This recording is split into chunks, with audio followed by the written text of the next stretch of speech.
قرآن و سنت سے جو مسائل کو اخذ کیا گیا وہ 4 فقہ پر مشتمل ہے۔ ایک فقہ حنفی کہلاتا ہے، دوسرا شافعی اور حنبلی اور مالکی، یہ 4 فقہ ہیں۔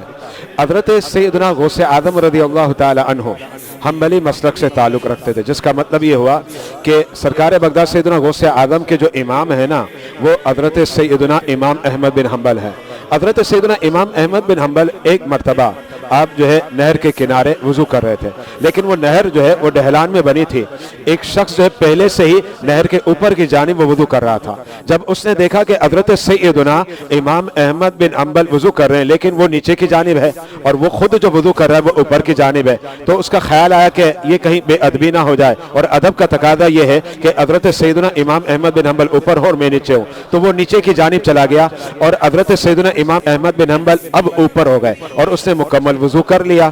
اب اس کے بعد جب اس کا انتقال ہوا نا، تو انتقال کے بعد کسی نے خواب میں اس کو دیکھا تو پوچھا تیرا کیا حال ہے؟ تو اس نے کہا کہ الحمدللہ رب جلیل نے مجھے بخش دیا اور مجھے معاف فرما دیا۔ تو پھر اس سے پوچھا کہ رب نے جو تجھے بخش دیا اور معاف فرما دیا اس کی وجہ کیا ہے؟ تو اس نے کہا کہ ایک مرتبہ حضرت سیدنا امام احمد بن حنبل وضو کر رہے تھے اور ادب کی خاطر جب میں نیچے آ گیا تو اللہ رب العزت نے اس ادب کے صدقے میری بخشش اور مغفرت فرما دی۔